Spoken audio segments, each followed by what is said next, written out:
Hey guys, how's it going? So here we are back with another video. On the bench today, we've got a Squier vintage modified Jaguar that I got today. This is going to be reviewed very soon, but that's not what this video is about. Today, we're going to talk about the bridge. So on this Jaguar in particular, you can see that one of the most common modifications done to a Jaguar has been done already. It was like this hanging in the shop when I got it. It has a Mustang bridge. And while the Mustang bridge is a lot better for this guitar, you can still run into issues with it. For example, the specific issue we're going to talk about today, my high E string, when I finger pick, it tends to come out like that. And it makes a horrible pinging sound. So before we talk about how to fix that, I'm going to show you an example right now of what I mean. So I got it as close as I can to try to show you, but specifically we want to look right here. Okay, and I'm just going to pick, I'm not going to use a pick, I'm just going to use my fingers. You hear that? And would you look? The string has come out of the groove. Try it again. You hear that pinging?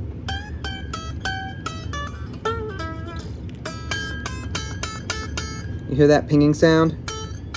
And if you look at it again, it is not laying in the groove. We gotta fix that. So there are a few reasons that we might have been having this problem here. And this is common. Jazz masters seem to have this problem as well. Not as bad as Jaguars, mainly because a Jaguar is going to have a shorter scale length. But the reason that this is happening is because the break angle is not high enough on this. So when your bridge is lower, there's less tension on the string. I mean, you see how easy it is to move that? See? Shouldn't be that easy. Try to do that on something like a Les Paul or a Strat. Well, a Strat's a bad example. A Les Paul's a better example. You can do it, but not as easily as this. You've got to have enough tension so that the string doesn't want to come out like that. You hear that?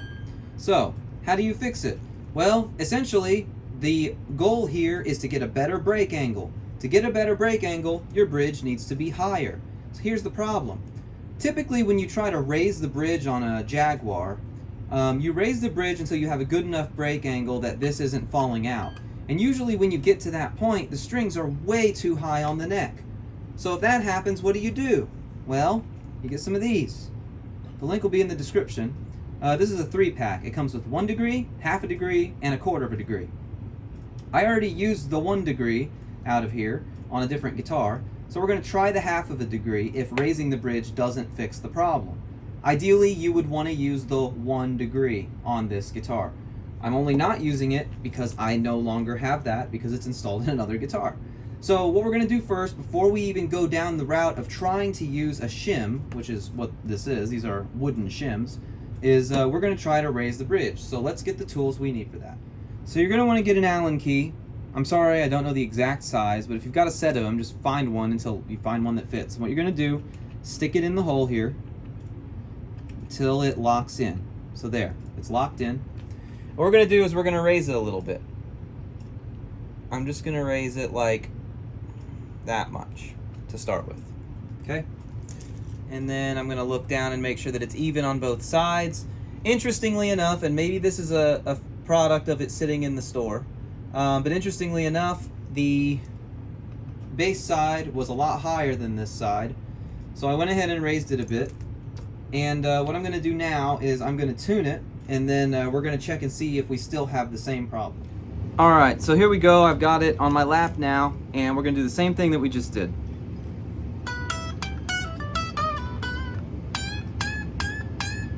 Notice it's not really doing it now?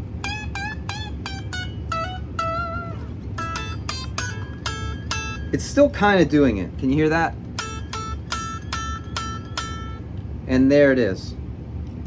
Now, you could argue that that only happened because I did it really hard. So let's just pretend like we're not testing this. We're literally just playing it like we normally would.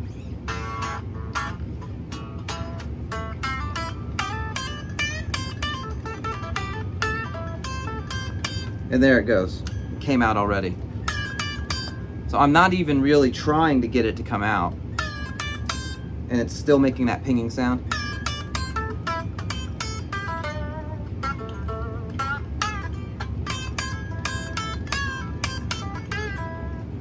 There it is. It came out again. See? So, the next thing to do, I guess, is to try to shim the neck. Okay, I really don't like doing this because on a guitar like this, you know, nice like this, this was new, by the way.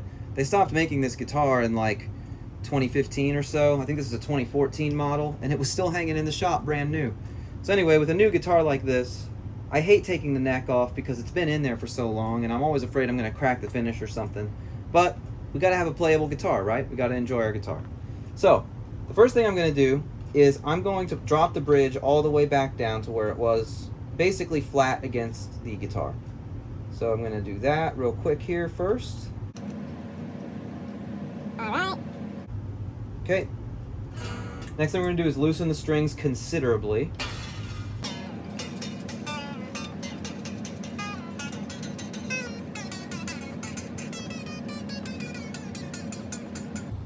Alright, strings are loosened. And the reason we're doing that is when we take this neck off, we want to have enough slack to be able to pull the neck away from the body a little bit and to give us a little bit of slack to work with when we put it back on. So, take the trem arm out if it's in. Pick up the guitar. Beautiful, beautiful guitar. Flip it around like this. Okay. And then you're going to grab your screwdriver. I recommend doing this manually. Do not try to use a power drill for this. That would not be good. And we're just going to loosen these screws. We're actually going to take them out completely. So let's do that here. I will speed this up.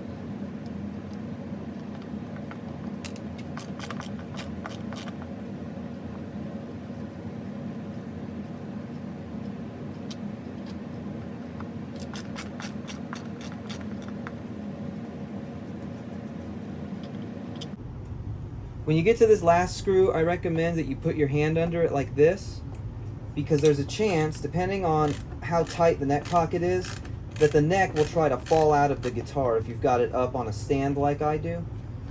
So you're going to want to hold on to it so that it doesn't fall out. And, you know, you don't want that. So I'm holding on to it with my hand. Take the neck plate off, this. Okay, move all my crap out of the way. And as you can see, it's very easily coming out. So let's flip it around. The easier way to do this, of course, is with the strings off. But, alright, so what we're going to do now is we're just going to lift it off, and there we go. It's off. Alright. And just kind of set it aside like that. Okay, once you've got the neck off and you've got that neck pocket exposed, you're going to grab your shims. I'm going to use the 1/2 degree shim because that's the one available to me, because I used my 1 degree shim on a different guitar. And when you take your shim, you're going to find the thick side. It's hard to tell. Try to focus. But you can see the side on the left is thicker than the side on the right. So that's the side that goes in toward this side of the guitar, because you want to have the fat side here toward the bridge. Flatten it out. And then it's going to taper back down with a back angle toward the headstock. Kind of like a Gibson style guitar. My understanding is that in the old days, in the 60s, Jazz Masters came with 12-inch strings. Now this is a Jaguar, and not 12-inch, 12-gauge strings. And the necks were cocked back kind of like a Gibson with a shim. A lot of Fenders come with shims from the factory, at least they used to. They don't really anymore, but that's how they used to do it. So anyway, once you've got that place, you're going to take your neck and set it back into the pocket, okay, like this. And then you're going to hold it in with your hand, and I'm going to adjust the camera here. Okay, and I mean, there's a lot of different ways to skin a cat, but the way I like to do it is I like to hold it up like this, resting on a table or something. I'm going to grab one screw, and I'm going to grab my neck plate, which you can't see right now, but I'm doing that off camera here, like this. And you're going to set the screw in like this, okay? And then you're just going to, by hand, you're going to tighten it like this a little bit, okay? And once you get close to getting into the wood, you're going to grab your screwdriver, and you're going to tighten that one screw in.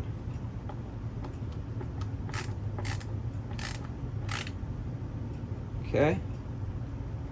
And I should have mentioned, when you do this, you want to make sure that you're holding your neck up to your neck pocket tightly. And then tighten it, but not too much. When you meet resistance, give it a little bit more of a turn, leave it at that. Okay? All right, once you got that, you're going to want to grab your next screw. I would recommend the opposite corner. Same deal. And once you get this one in, you can lay it back down. And normally, you know, I wouldn't show all of this nuance, but I think it's important sometimes to show everything in one shot so that you can see exactly what's going on. So I'm sorry, I'm putting the strings back in the nut. There we go. All right, so once you got that in there, you're gonna grab your screwdriver and you're gonna screw it like this. Same deal. You don't want to apply too much pressure when you do this because you don't want to crack the finish of your guitar. I've done that before. Meet some resistance and give it a little bit more. Okay? Do not want to over tighten that. All right. Then, once you got those two in, you can grab your next one and you can do it from this position now, laying down.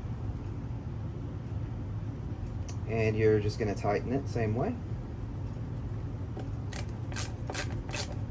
Okay. Again, you're going to do this until you meet some resistance, and you're going to go a little bit more. There we go. Same here. There we go. I'm going to tighten it.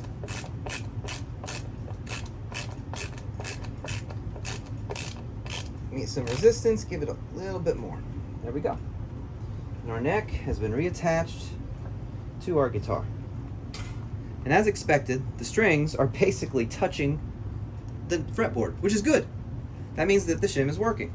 So what we've done effectively is this. So when we had the bridge up high enough to where the string wasn't pinging anymore, the action was so high that it was uncomfortable to play. When you add the shim, that allows you to raise the bridge, increase the break angle that we're trying to do, but because we shimmed this neck, it is now a little bit higher. So when you raise the bridge, the action will still be low because we raised the neck on this side and we're raising the bridge on this side. So now that we've got everything back together, we are going to tune the guitar up as best as we can if possible. It may not be possible because the strings are basically touching the neck, like I said. So yeah, they are. It's not possible. So you're going to grab your Allen. You're going to tighten. Tightening raises. So righty-tighty. We're going to just tighten it a bit. I'm just going to eyeball it. That looks good. Do it on the other side. And that looks good too. Now we should be able to tune. There we go.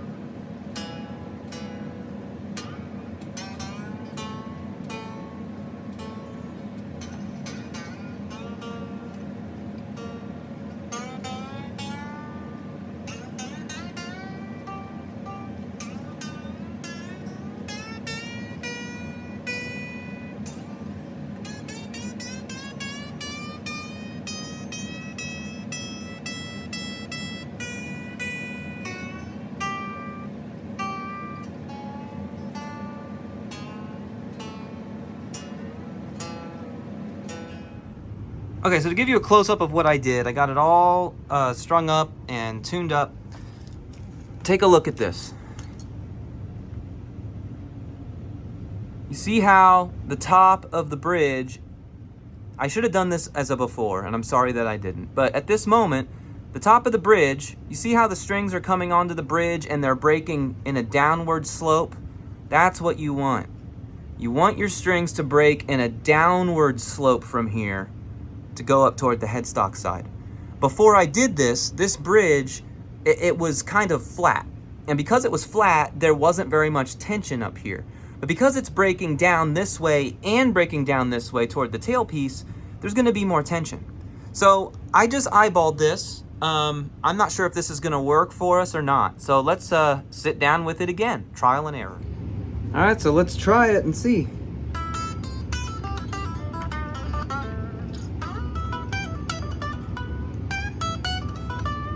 Perfect.